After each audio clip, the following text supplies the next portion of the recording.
नमस्कार दोस्तों, आप सभी का हमारे चैनल पर स्वागत है। अगर आप एक सरकारी कर्मचारी हैं तो ये वीडियो आपके लिए बहुत खास है।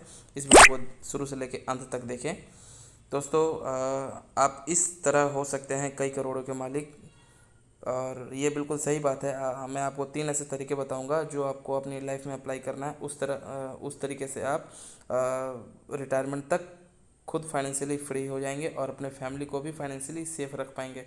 तो दोस्तों, वीडियो में आगे बढ़ते हैं और देखते हैं वो कौन सी ऐसी 3 बातें हैं।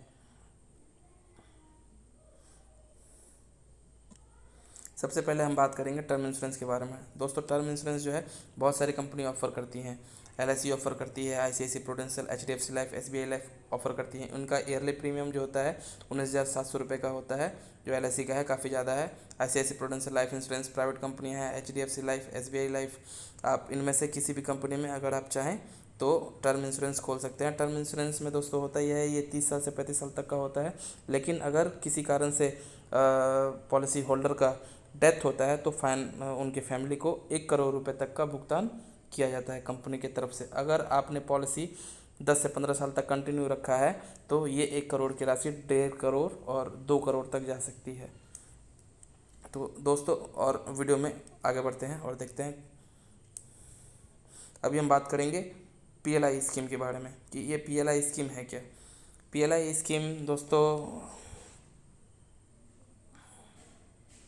पोस्ट ऑफिस लाइफ इंश्योरेंस, और यहाँ पर एलआईसी है।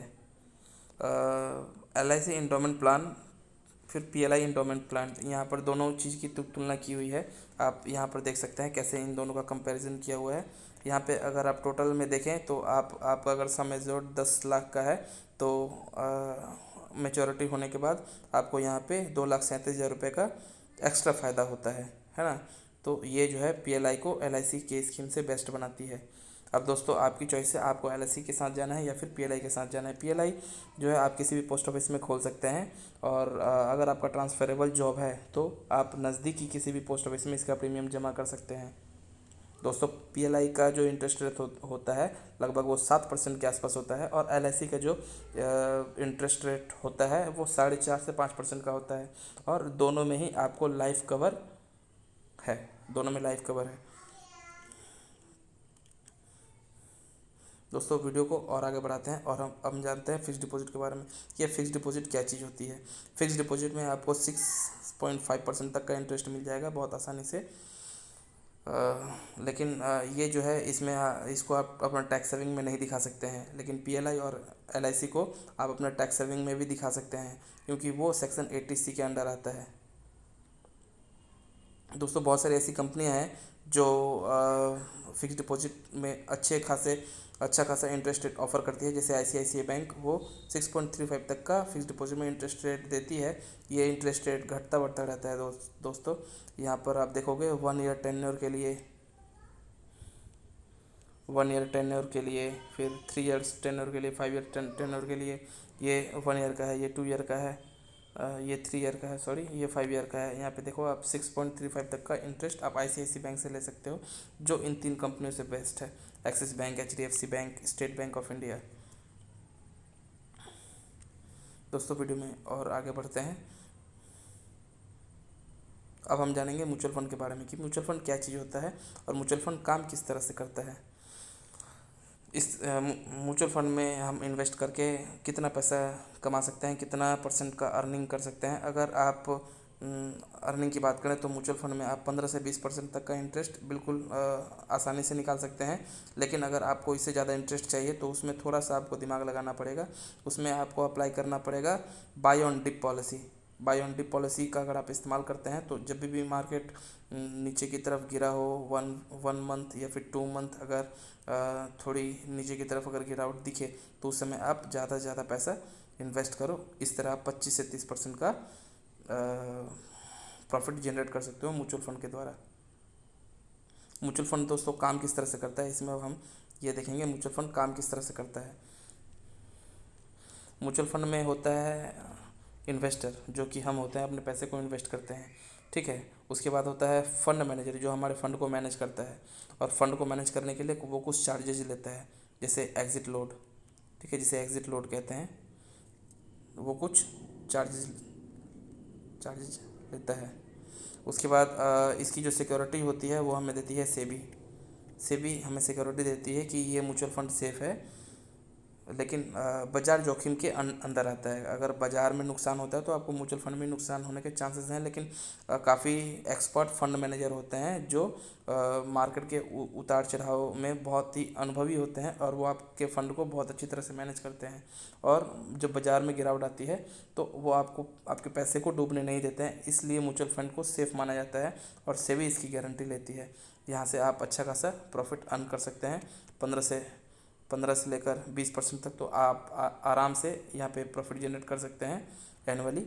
और अगर आप इसमें बाईबैक इस्तेमाल करें और एसआईपी ना करके अगर आप समय समय पर लमसम करें, जब मार्केट में गिरावट आए तब लमसम करें, तो आप उस तरीके से 25 से लेकर 30% तक का भी इंटरेस्ट यहाँ से अर्न कर सकते हैं। अब दोस्तों हम लास्ट में जानेंगे स्टॉक मार्केट। स्टॉक मार्केट के बारे में, स्टॉक मार्केट कौन सी चीज़ है, स्टॉक मार्केट में किस तरह से पैसा कमाया जा सकता है, स्टॉक मार्केट क्या चीज़ होती है, स्टॉक मार्केट काम किस तरह से करता है, ठीक है। लेकिन स्टॉक मार्केट में सोचने वाली बात यह है कि स्टॉक मार्केट में अपनी नॉलेज को बढ़ाना है, दूसरे के दिए हुए टिप और दूसरे के बताए हुए गाइडेंस पर नहीं चलना है। आपका पैसा है, आपकी सेफ्टी है, आप अपने पैसे को समझदारी से इन्वेस्ट करें। और स्टॉक मार्केट में जिस तरह से फंड मैनेजर म्यूचुअल फंड में काम करता है, वो तरह तरह के स्टॉक्स में की इक्विटी में इन्वेस्ट करता रहता है, और वो भी तो स्टॉक मार्केट में ही इन्वेस्ट करता है। लेकिन आपके पास अगर नॉलेज है तो आप भी स्टॉक में खुद इन्वेस्ट कर सकते हैं और म्यूचुअल फंड से ज़्यादा प्रॉफिट कमा सकते हैं स्टॉक मार्केट में। ये देखिए, ये स्टॉक मार्केट का चार्ट है। स्टॉक इसमें आप देख रहे हो कि ये 1980 में कहाँ था, 2010 में कहाँ है। अब आप सोचो कि ये 2022 में कहाँ होगा, फिर 2030 में ये कहाँ होगा। दोस्तों लंबा सोचो, क्योंकि आपको अगर स्टॉक मार्केट में इन्वेस्ट करना है तो आपको लंबा सोचना पड़ेगा। और लंबा सोचो कि आपको 10 साल बाद कितना आप वहाँ स्टॉक मार्केट से एक्सपेक्ट करते हो। मुझे लगता है कि आप 10 साल तक अगर का किसी बढ़िया स्टॉक में अगर आपने इन्वेस्ट कर रखा है तो आपको 100% से 150% का अर्निंग वहाँ से हो जाएगा। लेकिन दोस्तों स्टॉक मार्केट में जानने वाली बात यह है, आप जिस कंपनी में इन्वेस्ट कर रहे हैं वहाँ पर आपको क्वार्टरली रिजल्ट हर समय देखता रहना पड़ेगा।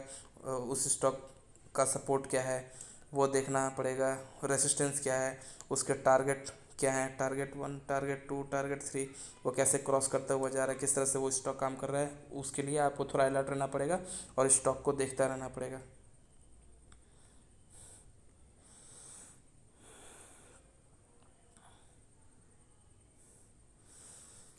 अब दोस्तों ये इसमें इस हर स्टॉक में हम अपना टारगेट भी रखेंगे, स्टॉप लॉस भी रखेंगे। अगर कोई स्टॉक अगर नीचे की तरफ गिरावट लेता है और वो अगर अपने सपोर्ट को तोड़ता है तो हम कोशिश करेंगे वहाँ पर अपनी क्वांटिटी कम करें या फिर उस स्टॉक से एग्जिट ले लें। और टारगेट हिट करते हुए अगर ऊपर जाता है तो हम अपने टारगेट के हिसाब से प्रॉफिट बुक करेंगे। अगर टारगेट 1 हिट होता है हम वहाँ पर अपना 20% शेयर बेच देंगे। टारगेट 2 ही हिट होता है तो वहाँ पर और 25% बेचेंगे। इस तरह से आपके पास 45 या 50% बचेगा। और फाइनली टारगेट 3 या टारगेट 4 हिट होने पर आप थोड़ी थोड़ी क्वांटिटी सेल करके वहाँ से आप एग्ज़िट कर सकते हैं। फिर अगर कोई अच्छी खासी गिरावट आती है आप स्टॉक में फिर से आप कम बैक कर सकते हैं। पावर ऑफ कंपाउंडिंग क्या होता है दोस्तों? पावर ऑफ कंपाउंडिंग एक ऐसी चीज़ है जो आपके पैसे को काफ़ी तेज़ी से बढ़ाती है। जिस तरह से आप मान लो 100 रुपये इन्वेस्ट किए हो और आपको 10% का प्रॉफिट हुआ एक महीने में, वो रुपए आपके 110 हो गए। उसके बाद फिर अगले महीने में फिर 10% का प्रॉफिट हुआ तो अब वो 10 रुपये नहीं, अब वो 11 रुपये बढ़ेगा, क्योंकि आपका जो कैपिटल है वो 110 रुपया हो चुका है।